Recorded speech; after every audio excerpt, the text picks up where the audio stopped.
তারাপীঠ মন্দিরে মোবাইলে না। পৌষ মাসের প্রথম দিন থেকে নয়া নিয়ম চালু তারাপীঠ মন্দিরে। মঙ্গলবার থেকে মন্দিরের গর্ভগৃহে নিষিদ্ধ মোবাইল ফোন। নির্দিষ্ট সময় মন্দির খুলতেও বন্ধ করতে হবে। তারা মায়ের ভোগও নির্দিষ্ট সময়। পুজো দিতে দুটি লাইন থাকছে না কোনো অতিরিক্ত লাইন। মন্দিরের গর্ভগৃহে নিষিদ্ধ গোলাপ জল, আলতা। সাগর পেরোতে ভেসেলের জন্য অপেক্ষার দিন এবার শেষ হতে চলেছে।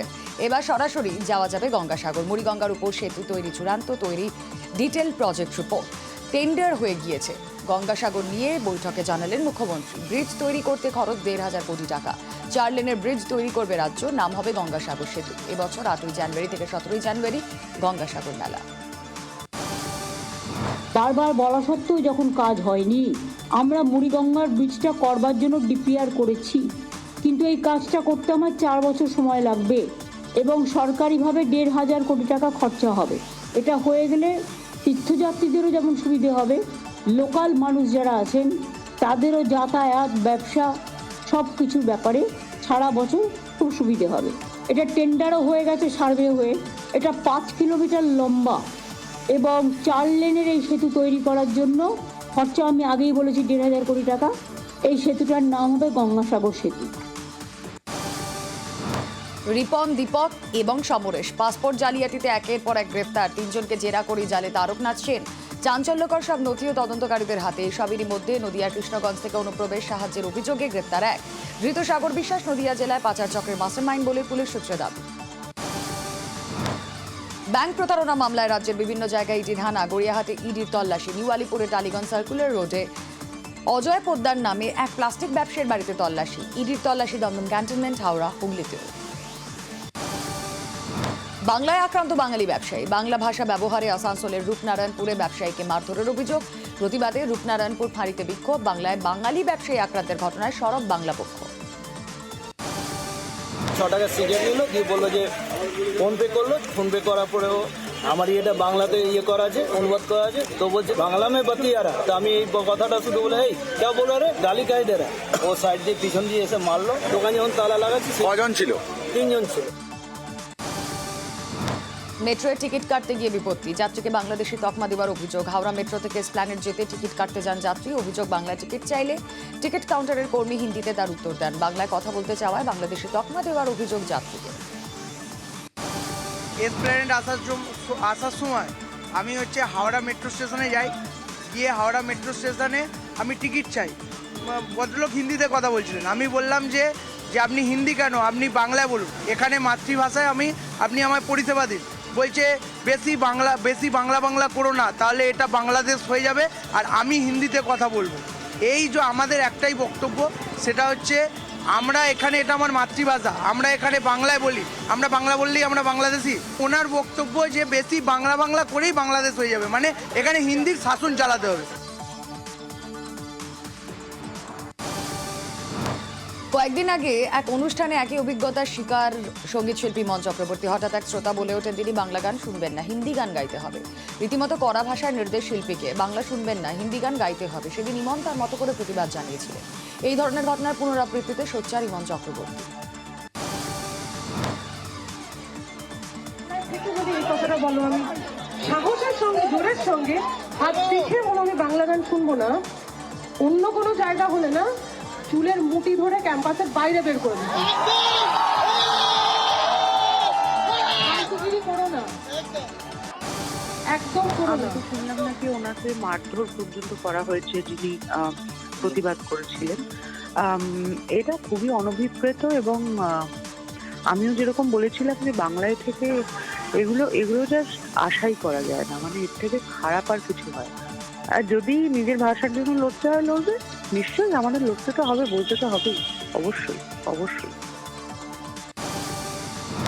এবার প্রাথমিক নিয়োগ দুর্নীতি মামলায় সুজয় কৃষ্ণ ভদ্রকে গ্রেফতার সিবিআই-এর। আগে ইডি গ্রেফতার করে সুজয় কৃষ্ণকে, জেল হেফাজতে ছিলেন। এবার সুজয় কৃষ্ণ ভদ্রকে গ্রেফতার দেখালো সিবিআই। সংশোধনাগার থেকে দেখানো হয় শোন অ্যারেস্ট। মঙ্গলবার ভার্চুয়ালি আদালতে হাজিরা দিলে 4 দিনে সিবিআই হেফাজতের নির্দেশ। সোমবার রাতে তল্লাশির পর কাউন্সিলরের বাড়িতে মঙ্গলবার সকালে নোটিশ বাগুইআটি থানার পুলিশে। প্রমোটারকে মারধরে অভিযুক্ত কাউন্সিলর সমরেশ চক্রবর্তী। অভিযোগ ওঠার পর থেকে বেপাত্তা তিনি। প্রমোটারের থেকে 50 লক্ষ টাকা না পেয়ে মারধরের অভিযোগ। বিধাননগরে প্রমোটারকে মারধরে অভিযুক্ত কাউন্সিলরের আরও কীর্তি সামনে। এবার আদিবাসীদের জমি দখল করে চিলা পাতায় সমরেশ চক্রবর্তীর রিসর্ট। বেআইনিভাবে আদিবাসী জমি হস্তান্তরের অভিযোগ কাউন্সিলরের বিরুদ্ধে। জোড়াসাঁকোয় রহস্য মৃত্যুতে যুবকের খুনের অভিযোগ পরিবারের। জন্মদিনের পার্টি পরদিন ঘর থেকে উদ্ধার হয় প্রশান্ত পাণ্ডের দেহ। ছেলেকে খুনের অভিযোগ বাবা বিদ্যাশঙ্কর পাণ্ডে। প্রশান্তের রহস্য মৃত্যুতে গ্রেপ্তার 4, আর এই 4 জন প্রশান্তের জন্মদিনের পার্টিতে উপস্থিত ছিলেন বলে পুলিশ সূত্রে খবর। বাম আমলের নিয়োগ নথি বাজেয়াপ্তের নির্দেশ হাইকোর্টে। পূর্ব মেদিনীপুরে শিক্ষক নিয়োগের নথি বাজেয়াপ্তের নির্দেশ। 2009-এর প্রাথমিকে নিয়োগে দুর্নীতির অভিযোগ। আবেদনকারীর দাবি সিলেকশন কমিটি সদস্যদের আত্মীয়দের নিয়োগ করা হয়েছে। পূর্ব মেদিনীপুরের জেলা শাসককে নির্দেশ বিচারপতি বিশ্বজিৎ বসুর বৃহস্পতিবার ফের শুনানি। বাংলার বাড়ির প্রথম কিস্তি মুখ্যমন্ত্রীর ঘোষণা মতোই রাজ্যের টাকায় বাড়ি। 2 দফায় 60,000 করে টাকা। 12 লক্ষ উপভোক্তাকে প্রথম কিস্তির টাকা পৌঁছে যাবে সরাসরি অ্যাকাউন্টে। নবান্ন থেকে আনুষ্ঠানিক সূচনা করলেন মুখ্যমন্ত্রী। রাজ্য সরকার তার সীমিত ক্ষমতা সত্ত্বেও নিজের টাকা থেকে বাংলার বাড়ি গ্রামীণ প্রকল্পে রাজ্যের 21টি জেলার 12 লক্ষ যোগ্য পরিবারকে বাড়ি তৈরির জন্য প্রথম কিস্তি 60,000 টাকা করে তুলে দেবে। আজকে 60,000 করে দুবার 1,20,000 টাকা করে দেওয়া হবে। তার জন্য আমাদের খরচা পড়বে 14,773 কোটি টাকা। কেন্দ্রীয় সরকার তো এতদিন দেয়নি, তা সত্ত্বেও যখন দেয়নি, আমাদের যা আছে মোটা ভাত মোটা কাপড় নিয়েই আমরা মানুষ, কিন্তু আমরা ভিক্ষে চাই না। 3 বছরে 69টা টিম পাঠিয়েছিল কেন্দ্রীয় সরকার। ওরা মুখে বলে কমপ্লেন আছে, তো তুমি তো ভিজিট করেছো, তুমি তো সার্ভে করেছো, তাহলে 69টা টিম কেন এলো? তা সত্ত্বেও কোনো লাভ হয়নি। আবাসের ঘর ফেরালেন তৃণমূল নেতা। বিতর্ক এড়াতে আবাসের ঘর ফেরত। বাড়ি ফেরালেন আলিপুরদুয়ারের পূর্ত কর্মাধ্যক্ষ। তালিকায় তৃণমূল নেতার মায়ের নাম ছিল। বান্দাপানি গ্রাম পঞ্চায়েতে নেতার পাকা ঘর থাকার পরেও আবাসের নাম ছিল। এবার আবাসের বাড়ি ফেরাতে চেয়ে বিডিওকে চিঠি। বিতর্ক এড়াতে আবাসের ঘর ফেরত। আবাসের ঘর ফেরত দিতে চান মাথাভাঙা 1 ব্লকের হাজরাহাট 2 গ্রাম পঞ্চায়েতের প্রধানের স্বামী। আবাস তালিকায় প্রধানের স্বামী এবং শ্বশুরের নাম। তালিকা থেকে নাম বাদের আবেদন বিডিওকে। প্রধানের দাবি, এলাকার অনেকের নাম নেই তালিকায়, তারও পাকা ঘর নেই, কিন্তু তিনি যদি ঘর নেন তাহলে বিতর্ক হতে পারে, তাই নাম বাদের আর্জি। রামপুরহাটে বিডিও অফিসের সামনে আবাস বিক্ষোভ। আবাস দুর্নীতির অভিযোগে বীরভূমের রামপুরহাট 1 নম্বর ব্লক বিডিও অফিসে অবস্থান বিক্ষোভে বিজেপি কর্মীরা। তাদের অভিযোগ, যোগ্যরা বাড়ি পাচ্ছে না, অথচ পাকা বাড়ি থাকা সত্ত্বেও অনেকে বাড়ি পেয়ে যাচ্ছেন। বিজেপির কর্মসূচিতে ছিলেন বীরভূম জেলা বিজেপির সভাপতি ধ্রুব সাহা সহ অন্যান্য নেতারা। মহিষাদলে আক্রান্ত বিজেপির উপপ্রধান এবং পঞ্চায়েত সদস্য। গ্রাম পঞ্চায়েত অফিসের ভেতরে ঢুকে হামলার অভিযোগ তৃণমূলের বিরুদ্ধে। আহত অবস্থায় 2 জনকে হাসপাতালে ভর্তি করা হয়েছে। ঘটনার প্রতিবাদে অভিযুক্তদের গ্রেফতারের দাবিতে মহিষাদল থানার সামনে অবস্থান বিক্ষোভ বিজেপি কর্মী সমর্থকদের। প্রকাশ্যে জমি মাফিয়ার দাদাগিরি। আসানসোলের হীরাপুরের ঘটনা। লাঠিসোঁটা নিয়ে চড়াও 40 থেকে 50 জন। কয়েকজনকে বেধড়ক মারধর করে জমি মাফিয়ারা। ঘটনার ছবি ভাইরাল। হীরাপুর থানায় অভিযোগ ক্ষুব্ধ বাসিন্দাদের। দোষীদের গ্রেফতারির আশ্বাস মলয় ঘটকের। আন্দোলনের চাপে পিছু হটল আইআইটি খড়গপুর। এখনই স্থানান্তরিত করা হচ্ছে না বিসি রায় হাসপাতাল, ফের জারি নোটিশ।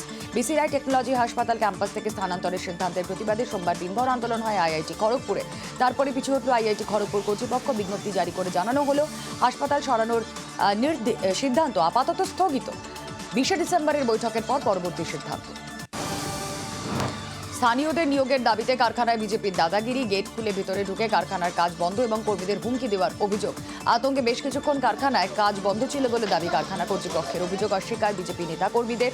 বাঁকুড়ার হাট আশুরিয়া এলাকায় ফেরো অ্যালয় কারখানায় ঘটনা।